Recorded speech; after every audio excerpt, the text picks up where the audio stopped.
Magandang araw mga kaproyekto. Welcome to Proyekto Pilipino. At ngayong araw po meron tayong isang kagalang-galang at tayo natutuwa na kasama natin si Marian Pastor Roses, no? Siguro quick background lang ng ang ating episode ngayon.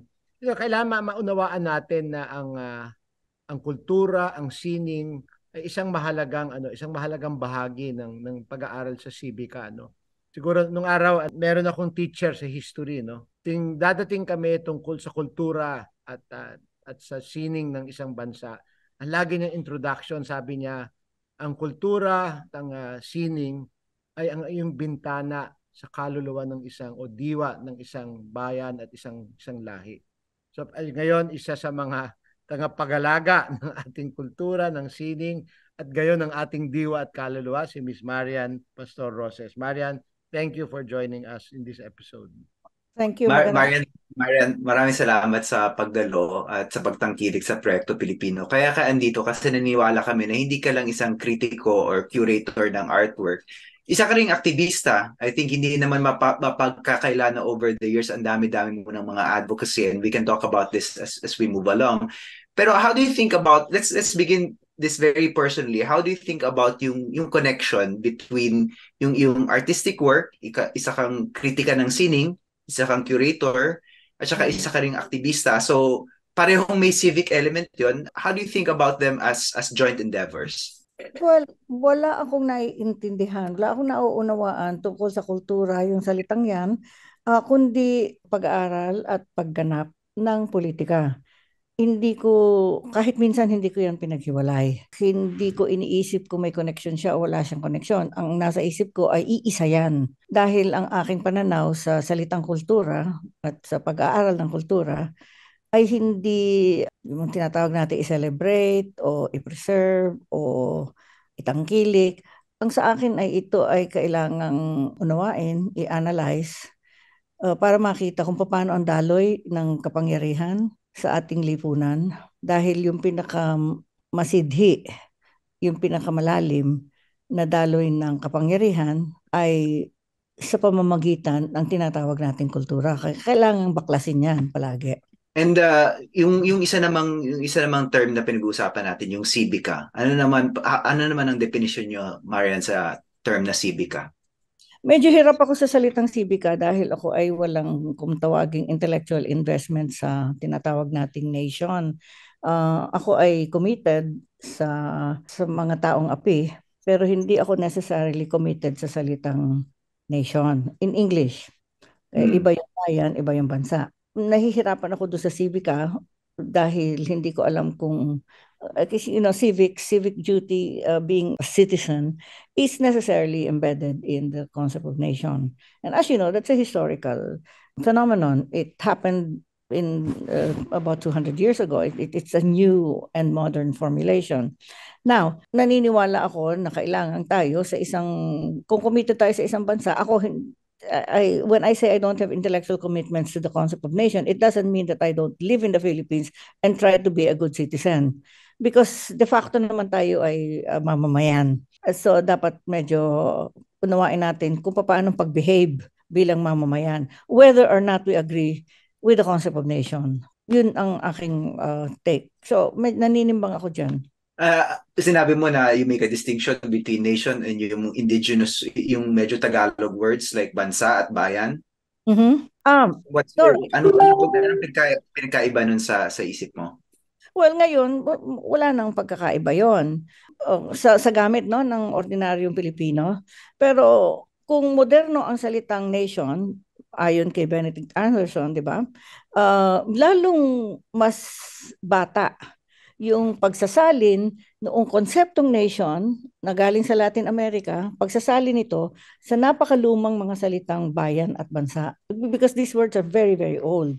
And I find these words very fascinating because itong bayan, kung titingnan mo doon sa, halimbawa, yung Noceda Isang Lugar Dictionary, yung dalawang Jesuit ng 19th century, makikita mo halos isang pahina ang entry sa salitang bayan. It's a very important complex. It didn't mean nation.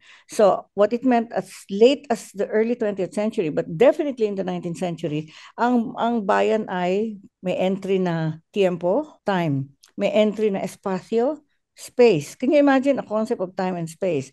May entry na lugar de nacimiento, so it's where you were born. Merong entry na weather o klima, which is, may example pa, may masamang bayan ngayon. Meaning to say, masama ang klima ngayon. Ang haba po ng definitions at ng listahan ng kung anong ibig sabihin ng bayan. Meaning to say, it's almost like a cosmological concept.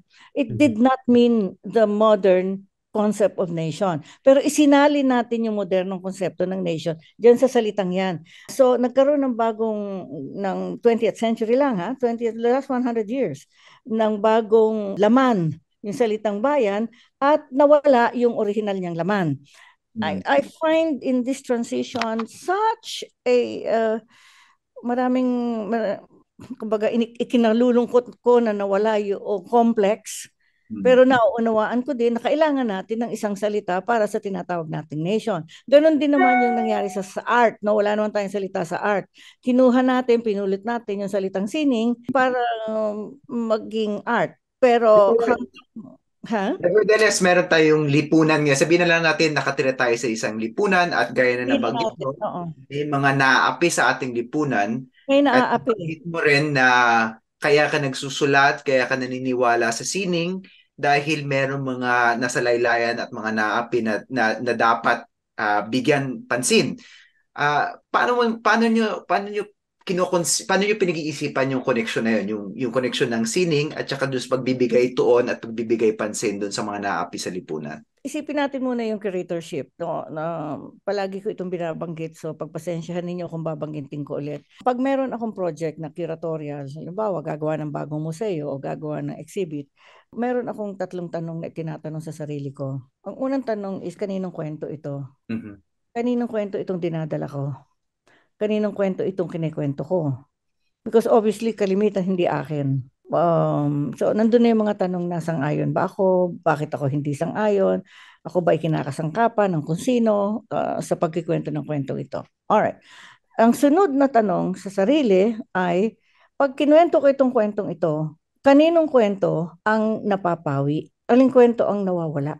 Dahil dapat pagka ikaw ay nag-curate ng isang kahit na ano, whether you create a project, an exhibit, a museum, or you establish one, you have to understand that in your choices, in your curatorial choices, you are erasing a few things. Now, madaming kasalanan ang curation dyan kasi alam mo naman, yung mga malalaking naratibo, madaming nawawala dun sa mga malakihang naratibo. Ang pangatlo kong tanong, which is very important to me personally, because ang tinanong mo personal, is sino nagbigay sa akin ng karapatang pumili kung alin ang ikikwento at alin ang ma-erase. So, doon na lang sa mga tanong na yon, makikita mo na napakadelikado yung ginagawang pag-analyze, pagganap, pagpapakita, pagpapaliwanag. A lot of it is dangerous work, di ba? Yun ang nakikita kong connection in the personal practice. Marian, siguro matanong ko lang para lang maging buhay sa ating mga tagapanood at tagapakinig. Pwede mo bang pwede kang magkwento tungkol sa isang mga museo na iyong kinorate? Siguro in the most public museum para at least may idea yung mga tao ng iyong larangan, ba, at yung personal mong trabaho, kung paano mo na-apply yung mga nabanggit mo ngayon, Yung mga tanong na yan. Oo. Pwede ka magbigay example.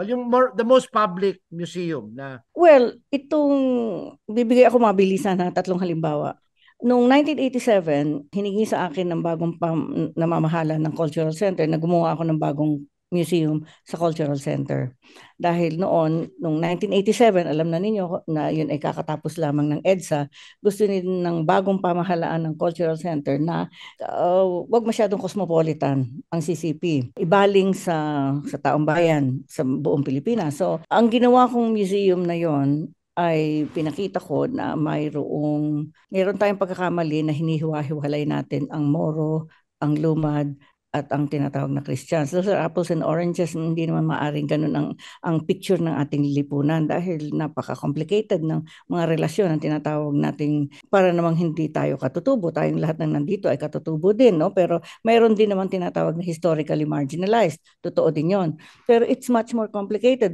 Yung larawan ng ating Pilipinas, lalo na sa isang cultural center, hindi maaaring Muslim-Christian lumad. I mean, that is ridiculously simple. We had to try and show a more complicated picture. So, doon sa Cultural Center, ginawa ko doon sa Museo ng Kalinangang Pilipino, pinakita ko may 5 tema na doon sa bawat tema makikita na mayroong relasyon. Let's say, sinama ko ang isang bagobo na ritual, isang subli ng Tagalog, isang sama dilaot, isang itneg, na makikita doon sa temang yon ay pare-pareho ang umiiral na ideya. Para hindi tayo palaging nasasanay na yun ay Moro, yun ay Bagobo, yun parang walang kinalaman sa atin. Dahil Austronesiano tayong lahat. So, kailangan ipakita na mayroong dumadaloy dyan na nagmagkahawig. So, yun po ang ginawa ko sa Cultural Center. I don't think it succeeded because tayo po bilang bayan ay sanay na sanay paghiwa-hiwalayin ang mga tao, ang mga tinatawag na tribo, which is technically a wrong term. All right, I'll give you another example quite close to now because noong 2020 po bago na ratify ang Bangsamoro, ginawa ko po ang museo ng Bangsamoro sa Cotabato. Dahil lang napakadugo po ng nangyari, 50 taon tayo nagegera sa isa't isa. Delikado din ang kung anong uri ng presentasyon ang gagawin dyan. Hindi naman kaaya-aya ang mga nangyari. Hindi naman maaring the usual, song and dance and textiles and all of that. So, ano ang sa palagay ko ang dapat gawin sa isang Bangsamoro Museum na malapit na at that time it was 1 month before the ratification of BARM. Okay, pinili ko po bilang curator na mag-focus sa ordinaryong Muslim at hindi yung mga bida. Kilala na naman natin lahat ng bida yan, ng MILF, ng MNLF, ng gobyerno, ng mga peace panelists, sina Nur. Ang tingin ko, kung nakatutok ang isang museo, ang isang naratibo, ang isang istorya sa mga bida, nawawala yung malalim na saysay. So, pinili ko pong bigyan ng diin yung papaano ba nag-survive ang ordinaryong Muslim na Pilipino sa loob ng 5 taong bakbakan. Napaka-rich po ng territory na yan. And I found out more as I was making it. Bigyan ko kayo ng halimbawa. Noong Marawi Siege, there was a group of women who did not know how to weave. Hindi sila weaver. Pero may journalist na tumulong sa kanila nung mismong bakbakan na 5 buwan na napakaingay. Sabi nila, ginusto nilang mag-weave. Mag-aral mag-weave, believe it or not. Habang nagbabakbakan. Habang nagbabakbakan. Oo, dahil sabi nila sa akin, para mawala daw yung tunog ng bomba. Kasi bombahan ng bombahan. So sabi nila, maganda itong weaving kasi naka-focus ka, di ba? Which is what weaving does to you. You really have to focus on what you're doing. Otherwise, mali-mali yun eh. So, syempre, may konting pera din doon, di ba? May konti ka. Mabibenta din yon. So, I said, good heavens, dito mga babaeng ito ay, well, I was in awe. So, ang sabi ko sa mga kausap ko doon, both the armed government and the MILF incoming, sila Mr. Iqbal at saka sila Murad, Chairman Murad, sorry, bumili na ng yung mga tela nila, yung ginagawa ng mga aling yan, noong Marawi Siege, yan na ang gamitin natin sa buong museum na upholstery ng lahat ng silyang ginagawa natin. O di sali na yung mga babaeng yon. Ngayon, habang ginagawa ko yung museum, ang ganda ng kwentong ito eh, habang ginagawa ko yung museum, I realized na yung nangyaring yon ay nangyari na before. I should have known. Father, it happened before. Apparently in Basilan, nung nagbobombahan noong 1970s, yung mga babae doon ay nagwi-weave at yun ang kanilang it was the only way towards cash. Kasi wala namang, they did not live in a cash economy. With the cash economy in Basilan was not there in the 1970s. In the same way that the cash economy was not in Lake Cebu, in the Tiboli area. Puro barter pa noon, Marian? It's an Austronesian complex. of reciprocation and exchange. It was existing up to that point. So it was a cashless economy. Now, I find out that yun din mga babae noong 1970s, noong panahon ng martial law, yun din ang nag-weave din sila. And then I find out more and more about how people, I'll give you something that is really, truly riveting. I find out that there's a musical form, it's called kisa. And kisa is an extemporaneous form where the woman, it's usually a woman playing a gabang, extemporates what is happening in musical form. Saan ito, Marian? This is Tausug, Basilan, that area, what we now call Basulta. The form is kisa. Now, I found out, and this is because I was hanging around Mindanao for a very, very long time, that, and I really intended for this to be in the museum, because there was a kisa to the Buddaho. And you know the Buddaho's massacre, where 600 Muslims died in a caldera. Yung palaging picture na pinapakita ni... Pinatay ng mga Amerikano na yes, no wars turn of the century.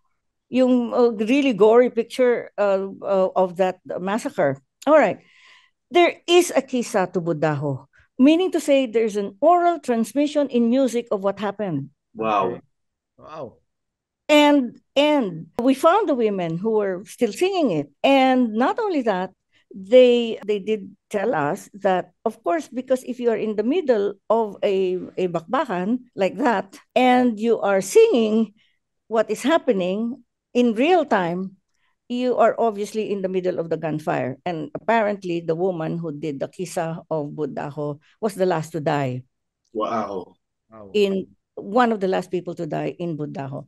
Now, when we were recording this, because I wanted to put it side by side with the picture, na merong kanta, di ba? Ang pagkatapos namin ni-record, ang sabi ng recording ay, sabi ng mga babaeng nagre-record, meron din ho kami ng World War II. Ano? Meron din World War II? Pagkatapos, meron din sila ng Jabida. Oh, wow. At meron sila ng Zamboanga Siege. For heaven's sake. So, these are people who are undergoing the most incredible circumstances. Sabi ko nga, Leloy, kung hindi ganyan ng artist, wala akong believe. Baka matay talaga, di ba? Wala na, I'm not impressed by any art anymore. Yeah. kung hindi ganyan ang form. Anyway, so that was... Tasa na ang standard nyo bigla, Marian. Tumaas ang standard ko. Pero, oh my God, no, I'm not impressed by any art anymore. So these are the connections that you're wanting me to tease out of the fabric of society, but by just focusing on ordinary human beings and what they do, the forms that are available to them. Obviously, in the case of the Marawi women, they did not know how to weave, but there is a weaving tradition, of course, no, but they just didn't know it. In the case of the Kisa, this is a very old form. This is an Austronesian form, and it operates today. It operates during war. I mean, this is shocking stuff. So I really feel that the commitment in culture and art is to actually show, is actually be able to present in a respectful way what people do. And that I'm really not impressed with the leadership or, who is the head of that or who is the head of this. All right, so that's the Bangsamoro Museum. It's all sorts of pictures like that, all sorts of information of that nature. But I gave it a 100-page timeline. It's a 100-year timeline of events that are related to what happened in Bangsamoro, which I started in 1898. And I'd like to mention it because a lot of the work in Mindanao, hindi ko naman nilalahat, ng mga historians, madaming kaibigan si Leloy na historians, I'm sure they are focused on particular lines of discussion. And therefore, when you pick something from history, yung data para sa isang timeline, nakakaroon ka ng linya dahil meron kang pinag-aaralan. Now, kung ikaw ay MILF, may chine-cherry pick ka din. Siyempre, ililista mo lahat ng massacre, di ba? kung meron ka namang, kung ikaw naman ay peacemaker, di siyempre, ililista mo din yung mga gusto mong nangyari, di ba? So, ang ginawa ko, pinagsama-sama kong lahat. Kasi ayaw ko nagche-cherry pick. So, it's it's like if printed on bond paper, it's like about 150 pages of 10 points. Now, nakakaloka kasi everything is listed down by the dates. I can give you a copy, Leloy, if you're interested. I put it on the wall simply as an act, simply as a gesture of let's not cherry pick. Let this record be available to people in the future. For them to just... Marian, ang dami mong nasabi doon. On the one hand, sinasabi mo na bilang isang promotor ng sining, ikaw rin ay isang historiador. At pangalawa, hindi ako historiador, hindi talaga. ikaw ay nagkukwento tungkol sa nakaraan. So in a certain... It's a form of history. Oo. At ikalawa, ang sinasabi mo dito na ang sining natin, pag pumunta tayong museo, let's not just expect na makikita natin yung mga mamahalin na painting na hindi natin ma-afford at pupunta tayo sa museo para makita natin yung hindi natin kayang bilhin. In fact, ang makikita natin sa museo, kung maganda yung paggawa ng museo, ay yung talagang mga bagay na bahagi ng pang-araw-araw na buhay ng mga kapatid nating Moro, for example. Ito ay sining. Ito yung sining na tagos-sabot.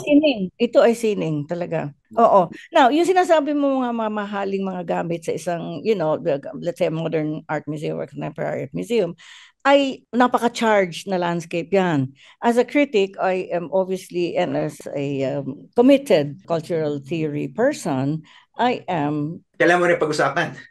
No, I am a critic of capital and the circulation of capital in the art market. Siyempre, hindi ko naman yan tinatanggap ng gano'n na lang. Kung ako'y magpipresent ng isang contemporary art exhibition, gusto kong halughugin yung the financial structure. Kung sino ang kumikita diyan, kung ano ang mga pangyayari. Because that is the real topic. That is the real cultural field that you analyze, not the artwork.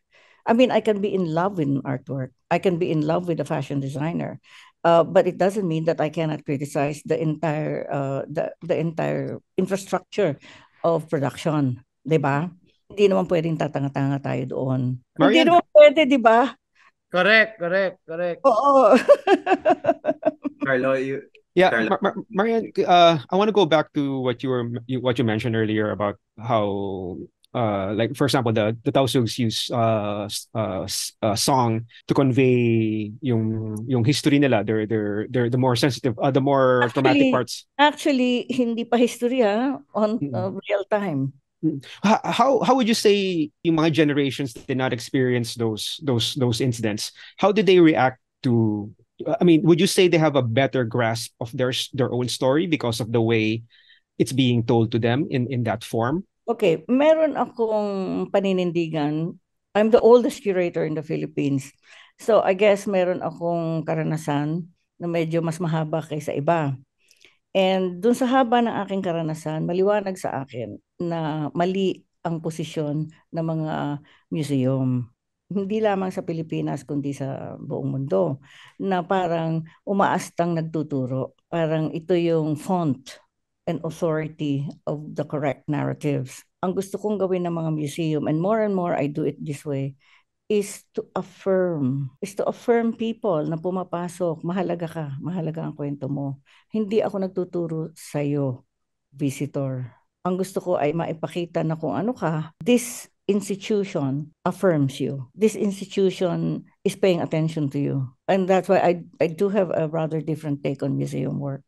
Well, in a way, Marian, yun yung old definition ng pagtuturo, di ba? Kasi pagtuturo ay hindi teaching. Ang pagtuturo ay tinuturo lamang. Ang guro ay nagtuturo lamang. Sabi mo, yun naman, tingnan mo ito. Tapos bahala ka na. Bahala ka na. Pero ang gusto ko ituro, ikaw pumunta ka dito di ba? Dapat nakikita mo. Kasi I cringe when I see museums, when you get, let's say, public school students going by the droves, by the hundreds, and ipapakita mo yung isang taong mayaman. This is culture. This is your heritage. It's like, what is the connection of this beautiful 19th century painting of a rich person who owns the museum or something to this person from Bacnotan Elementary School? Why are you telling that person that this is your heritage? This is what you should celebrate? It's cringe-worthy, di ba? Why should a child be taught that in a museum? Marian, alam mo, Can't that child be... Yeah? Nung back in the Yes. early 2000, Marian, Leloy, nakwento ko na ba ito sa Leloy? Nangarap kami sa Ateneo magtayo ng isang sentro ng kultura, no? And yung museum part, yung pinaglalaban namin noon, doon sa committee kami, andyan si Leo Garcia, si Badong Bernal, si Art Gallery, si Richie Lerma, tapos anyway, ang pinaglalaban namin doon sa museum, kailangan maging teaching museum. Ateneo Museum, dapat maging teaching museum, di ba? Dalhin yung mga grade school doon, etc. No? And that's why I can resonate with what you're saying. At saka sabi nga ni Leloy, di ba, yung pagtuturo, di ba, ang museum. Pagtuturo. Pero pinakamahalaga sa akin is tuturo yung sa sarili. Affirm that person. Affirm that child. Ang gandang perspektiba noon, Marian. Very beautiful perspective, di ba? Well, it's hard to do. Kasi Marian, if that philosophy of a museum, so doon nagmumula ang iyong pagko-curate, di ba? Paano ko a-affirm itong taong papasok? And my question is, you cut across cultures, di ba? Ako ang biggest concern. Concern. One of our biggest gaps, di ba, is you have economic gap, you have political gap. Yeah. Sa akin ako as an educator, ang big concern ko is the cultural gap. Yes. Iba ang mundo ng mga taong nasa mga condominium or wherever, sa mga taong nasa nasa Baknotan Elementary School, no? So ako, that's why ako sold ako dun sa sinasabi mo. Thank you. Mabuti naman. Pero Marian, meron ba mga kulturang nagbubuklod sa atin na maituturo tayo lahat? So for example, sa tingin ko may mga pagkakataon minsan gagaya ng sabi ni Lino Broca, for example, sabi ni Lino Broca, my goal is not to create the great Filipino movie. My goal is to talk to the great Filipino audience. Yung mga ganyan, gusto niyo ibuklod yung tao. Kaya ba yun? Nagagawa ba yun? O parang belief lang yun ni Lino Broca na kaya mangyari? Meron ba talagang sining na kayang magbuklod? Na feel mo na maraming Pilipino ang natuturo, ang na-affirm? Hindi siguro. Kasi yun na nga, kaya nga hindi ako masyadong believe dun sa konsepto ng nation. I mean, I know it exists, of course. I'm not stupid. It exists. But whether there is an imagination of nation, not sure. Because I meet so many Filipinos. I'm in the mountains most of the time. They have hardly any connection with Manila. Palaki ang sense of connectedness with Manila and with centers of power in the Philippines. Siyempre, lumilinaw yan over time. But that connection right now, unfortunately, kasi ngayon nangyayari, so it's patronage connections yan. Kasi nung 1970s na nagsisimula akong mamundok, by that I mean research, into things like indigenous. Hindi nag-aarmas. Nag-aaral nito. May mga kasamang naka-armas. Lalokain ko rin nga si Marian na baka ma-red tag ka, ha? Matagal na ako. Matagal na. No, the only reason I'm not red tag is because I speak in the language of post-colonial theory and hindi ako naintindihan ng mga sundalo.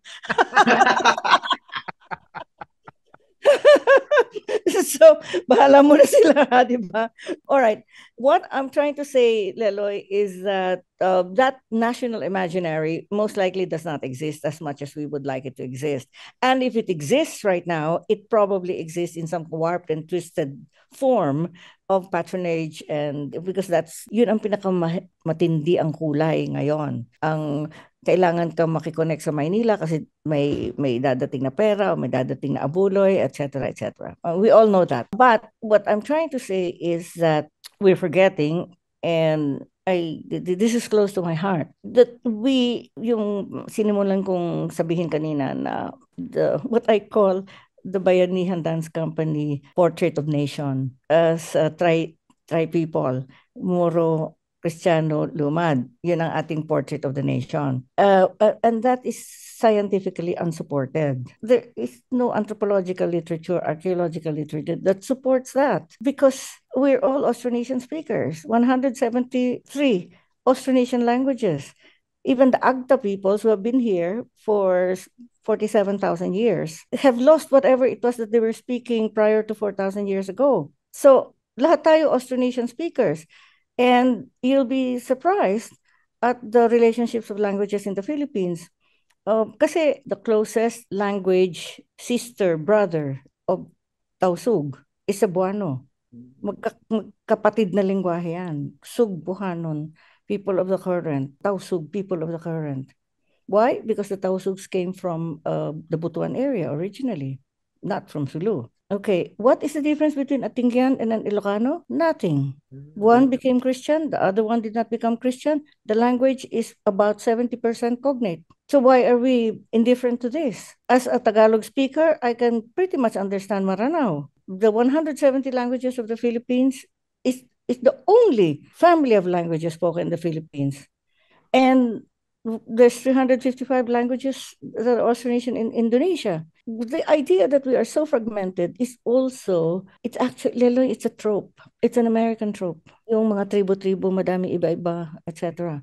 I am not denying, it's very dangerous to say this because I know na baka sabihin, dinideny ko na madami tayong diversity. You know, we are as diverse as the biological diversity. Yeah, I understand that it's dangerous to say, can we just look at the similarities, please? Because if you speak at a very serious level of the patois today, if you're able to do that, or speak in sword speak of language, maybe it's not Filipino, but certainly you are actually speaking to people who speak the same language family. I don't see why it is impossible for us to actually speak to everybody. And the reason we're not speaking to everybody is because we think that we're all so different. Now, there is also another danger is because we think that the differences between the tri people is racial. It is not. That is also unsupported by science. It's not possible for me to think that I, as a Tagalog, do not have anything to do with Ifugao.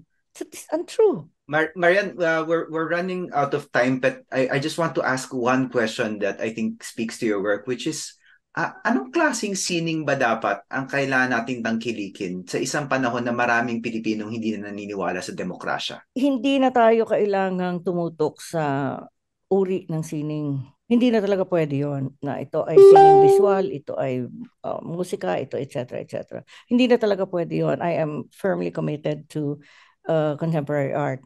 And I'll give you an example from, I just gave a paper here in Washington, what's going on in the planet. And I gave examples of one Lebanese artist and, well, one Palestinian artist. I'll give you an example. Art is supposed to make you think. If it doesn't make you think, it's not art, as far as I'm concerned. So there's a wonderful performance by a Lebanese artist named Rabbi Mroe. And Rabbi, this is an old work. It's about 20 years old. He found a suicide bomber's videotape. Itong suicide bomber, videotape niya yung sarili niya na magsusuicide bombing siya. They just found it somewhere in Lebanon. Remember that the Hezbollah began in Lebanon and suicide bombing was inaugurated by the Hezbollah. Okay. And of course, I was talking about this because I was in the National Art Gallery in Washington, D.C. So obviously, I'm going to have to talk about Palestine. Now, this work, based on this video, yung suicide bomber, 3 beses niya binidyo ang sarili niya. Kasi pina-perfect niya yung kanyang last will and testament. It's a very strange document na inuulit-ulit niya yung kanyang, I am going to do this. Okay. So you're talking about martyrdom. And Rabbi Mroe performed it ulit. What was he trying to do? He's a Lebanese artist. The questions that he is provoking are as follows. What is martyrdom? The Abrahamic religions are very big on martyrdom and sacrifice. What is the relationship of monotheism with suicide bombing, with the idea of sacrifice, with the idea of blowing yourself into bits? The 3 religions, all 3. Judaism is very big on it. We know that sacrifice is enormous in Christianity, and so is it in Islam. That's what this artist is asking. And he did it with performance. He's also asking about martyrdom itself and the relationship with mindsets and what we call civilization. This is the art that we need right now. This makes us think about what's going on in the planet. So I'm part of these discussions all over the world, and I really wish that Filipino artists right now would kind of stop thinking muna about the enormous amount of money that is being made out of contemporary art. I actually would like to see much more of contemporary art that does not. As you can see in that particular work that I'm citing, you can't divide whether it's visual art or it's performance or it's literature because he was reading off a videotape. There are other questions which are more philosophical. Father, you might be interested in a philosophical question. When is the martyrdom? During the video or during the death? Which are truly important questions right now. So, yun ang sagot ko, Leloy. Sana, ang art, wag na natin pag-isipan kung alin. Importante ay mag-isip ngayon. Kasi ang diktador na mamayagpag pag di tayo nag-iisip. Napakasimple. So actually, I think that's a great place to end our discussion. Babalik ako kay Father tsaka kay Carlo for a couple of concluding thoughts. Maybe we can start with Carlo. Sure. Balikan ko lang yung sinabi ni Marian, which art makes us think.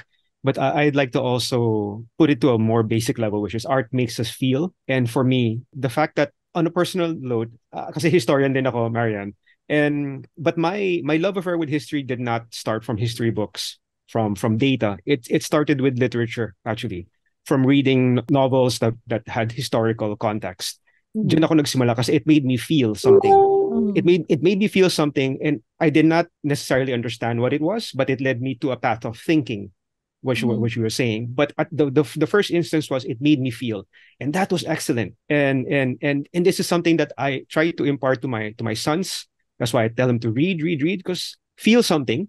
And it makes you find your own, yung sarili mong katotohanan. Hindi ko alam kung ano yun. Bahala ka na sa buhay mo. Pero as long as it makes you feel something, that for me is education in itself.